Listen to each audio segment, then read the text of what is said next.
নমস্কাৰ, মই মজিদ। বন্ধুসকল, পলকতা চাওকজি সন্ধিয়াৰ 7টা গুৰুত্বপূৰ্ণ খবৰ। প্ৰথমটো খবৰ, অসমত দেশ কঁপাই যোৱা ভয়ংকৰ ঘটনা।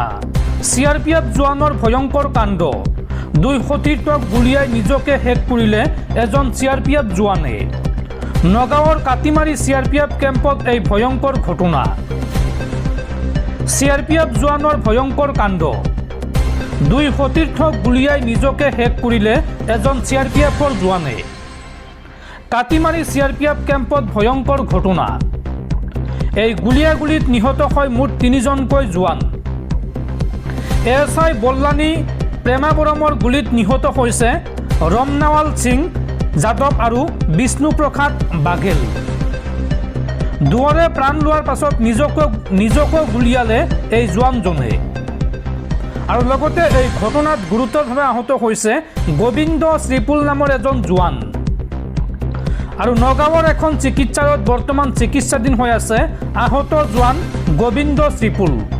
ঘটনা সন্দৰ্ভত আৰক্ষীয়ে আৰম্ভ কৰিছে তদন্ত। পৰৱৰ্তী খবৰ, অৰুণোদয় আঁচনিক লৈ বৃহৎ ঘোষণা মুখ্যমন্ত্ৰী হিমন্ত বিশ্ব শৰ্মাৰ।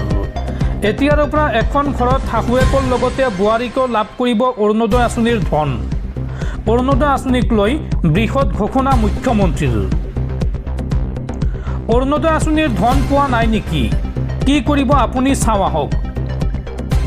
এতিয়াৰ পৰা শাহুৱেকৰ লগতে বোৱাৰীকো লাভ কৰিব অৰুণোদয় আঁচনিৰ ধন। বেংক একাউণ্টৰ লগত সংলগ্ন কৰিব লাগিব আপুনি আধাৰ নম্বৰ। অৰুণোদয় সম্পৰ্কীয় সমস্যাৰ বাবে নিয়োগ কৰা হ'ব অৰুণোদয় সাৰথী। ৰাজ্যৰ প্ৰতিটো সমষ্টিত নিযুক্তি দিয়া হ'ব একোগৰাকীকৈ অৰুণোদয় সাৰথীক।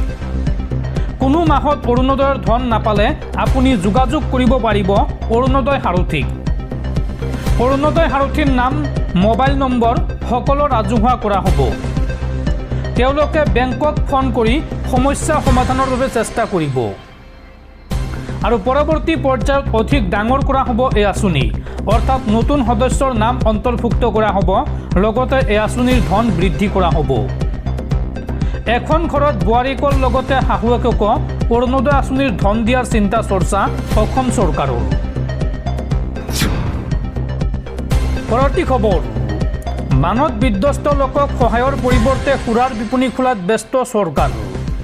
বানত ডুব গৈ থকাৰ সময়তে শিৱসাগৰত সুৰাৰ বিপণীৰ বাবে নিবিদাৰ আহ্বান। নিবিদাৰ বাবে বিজ্ঞাপন প্ৰকাশ শিৱসাগৰ জিলাৰ আবকাৰী বিষয়াৰ। 28 আগষ্টলৈকে নিবিদা দাখিলৰ অন্তিম দিন নিৰ্ধাৰণ জিলা প্ৰশাসনৰ। দৰ্শকসকল, আৰু বহুতো গুৰুত্বপূৰ্ণ খবৰ আছে। তাৰ আগতে আপোনাক জনাওঁ যে যদি আপুনি এতিয়ালৈকে এইটো ভিডিঅ'ত লাইক কৰা নাই তেন্তে এতিয়াই ভিডিঅ'টোত লাইক কৰি দিয়ক। আৰু এনেকুৱা ধৰণৰ ভিডিঅ'সমূহ নিতৌ চাবলৈ চেনেলটো ছাবস্ক্ৰাইব কৰি কাষত থকা বেলাইকনটো প্ৰেছ কৰি ৰাখক। পৰৱৰ্তী খবৰ, দ্বিতীয় বিবাহ কৰোৱাৰ বাবে চাকৰিৰ পৰা বৰ্খাস্ত কৰা হ'ল কনিষ্টবল হাবিবুল ইছলামক। দক্ষিণ চালমাৰা থানাত কৰ্মৰত আছিল কনিষ্টবল হাবিবুল ইছলাম। প্ৰথমা পত্নীৰ অভিযোগৰ ভিত্তিত প্ৰথমে ৰিজাৰ্ভ ক্লজ কৰা হৈছিল আৰু তদন্তৰ অন্তত চাকৰিৰ পৰা বৰ্খাস্ত কৰা হয় কনিষ্টবল হাবিবুল ইছলামক।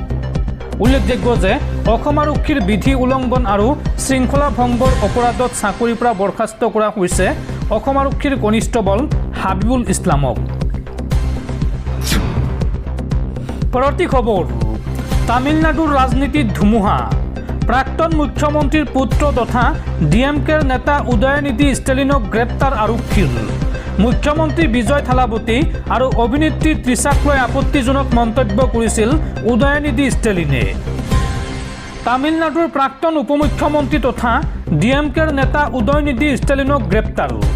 মঙলবাৰে প্ৰাক্তন উপমুখ্যমন্ত্ৰী তথা প্ৰাক্তন মুখ্যমন্ত্ৰী MK ষ্টেলিনৰ পুত্ৰক গ্ৰেপ্তাৰ কৰে আৰক্ষীয়ে।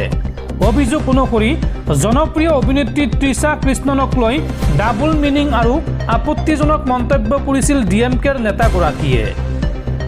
বিতৰ্কৰ সূচনা কৰাৰ পিছতে DMK নেতাগৰাকী তীব্ৰ সমালোচনাৰ সন্মুখীন হৈছিল।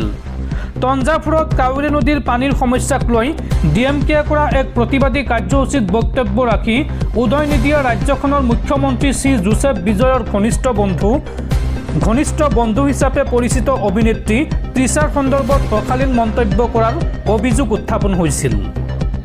এই সন্দৰ্ভত তঞ্জাপুৰ ইষ্ট আৰক্ষীয়ে প্ৰতিবাদী সভাখনত ডিএমকে নেতাগৰাকীয়ে কৰা মন্তব্যৰ বিৰুদ্ধে একাধিক অভিযোগ লাভ কৰাৰ পিছতে গোচৰ ৰুজু কৰে। আৰক্ষীয়ে উদয়নিধি ষ্টেলিনৰ গৃহত উপস্থিত হৈ তেওঁক সোধা পোছা কৰিবলৈ লৈ যায়, যাৰ লগে লগে ডিএমকেৰ কৰ্মী আৰু সমৰ্থকসকলে বাসগৃহৰ বাহিৰত প্ৰতিবাদ সাব্যস্ত কৰে। ডিএমকে চৰকাৰে উদয়নিধিক ৰাজনৈতিকভাৱে টাৰ্গেট কৰাৰ অভিযোগ উত্থাপন কৰিছে। পৰৱৰ্তী খবৰ, দেশৰ জেনজিৰ সৈতে এইবাৰ আলোচনাত মিলিত হ'ব RSS প্ৰধান মোহন ভাগৱত। জেন আলফাৰ সৈতে আলোচনাত মিলিত হ'ব RSSৰ মুৰব্বী মোহন ভাগৱত। অহা 6 আগষ্টত মুম্বাইত দেশৰ 100খন চহৰৰ 15 পৰা 19 বছৰ বয়সৰ শিক্ষাৰ্থীৰ সৈতে মত বিনিময় কৰিব মোহন ভাগৱতে। পৰৱৰ্তী খবৰ, আজমলত টকাৰে নামঘৰ নহ'ব, হিন্দু ইমান দুৰ্বল নহয়, হিন্দুৱে বানত ক্ষতিগ্ৰস্ত হোৱা নামঘৰ পুনৰ নিৰ্মাণ কৰিব নোৱাৰিব নেকি? সামাজিক মাধ্যমত এই বিস্ফোৰক মন্তব্য বিতৰ্কিত শিখা শৰ্মাৰ। আজমলত টকাৰে নামঘৰ নহ'ব, হিন্দুৱে বানত ক্ষতিগ্ৰস্ত হোৱা নামঘৰ পুনৰ নিৰ্মাণ কৰিব নোৱাৰিব নেকি? হিন্দু ইমান দুৰ্বল নেকি? মুছলমান আমাৰ বেদৰ বাহিৰ, মুছলমান আমাৰ ধৰ্মৰ চাৰিসীমাৰ বাহিৰ। এই বিস্ফোৰক মন্তব্য বিতৰ্কিত শিখা শৰ্মাৰ।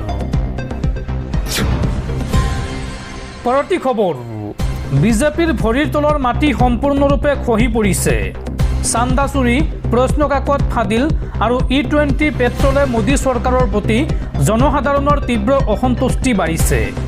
অহংকাৰ চূৰ্ণ হৈছে আৰু দেশৰ জনতাই এতিয়া পৰিৱৰ্তনৰ স্পষ্ট ইংগিত দিছে। এই মন্তব্য দিল্লীৰ প্ৰাক্তন মুখ্যমন্ত্ৰী তথা আপৰ ৰাষ্ট্ৰীয় আহ্বায়ক অৰবিন্দ কেজৰিৱালৰ। পৰৱৰ্তী খবৰ, জীয়াই আছে ম্যানমাৰৰ গণতন্ত্ৰকামী নেত্ৰী আং সান সু কি।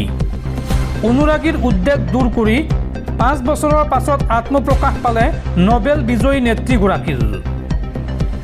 অত্যাচাৰী জুণ্টা চৰকাৰৰ পৰা ম্যানমাৰৰ জনসাধাৰণক ৰক্ষা কৰিবলৈ তেওঁৰ সংগ্ৰাম অবিস্মৰণীয়। সেই সংগ্ৰামৰ বাবেই তেওঁ শান্তিৰ নোবেল বঁটা লাভ কৰিছিল। কিন্তু পিছলৈ একাধিক কাৰণত ম্যানমাৰত তেওঁৰ চৰকাৰ ক্ষমতাৰ পৰা উৎখাত হ'বলগীয়া হয়। কাৰাগাৰত বন্দী হয় নেত্ৰী তথা সমাজকৰ্মী আং সান সু কি, আৰু তাৰ পিছৰে পৰা তেওঁক দেখা পোৱা যোৱা নাছিল। আনকি 81 বছৰীয়া বন্দী আং সান সু কি জীয়াই আছেনে নাই তাক লৈও আন্তৰ্জাতিক মহলত চৰম উদ্বেগ প্ৰকাশ পাইছিল, আৰু সেই উদ্বেগ সোমবাৰে নিৰসন হ'ল। দীৰ্ঘ 5 বছৰৰ পিছত ৰাজহুৱাভাৱে সন্মুখলৈ আহিল আং সান সু কি। ভাইৰেল ফটো এখনত দেখা গৈছে যে ৰেড ক্ৰছ ছ'চাইটিৰ এজন প্ৰতিনিধিয়ে আং সান সু কিক সাক্ষাৎ কৰিছে, আৰু সেইটোৱেই নেত্ৰীগৰাকীৰ অস্তিত্ব স্পষ্ট কৰিছে।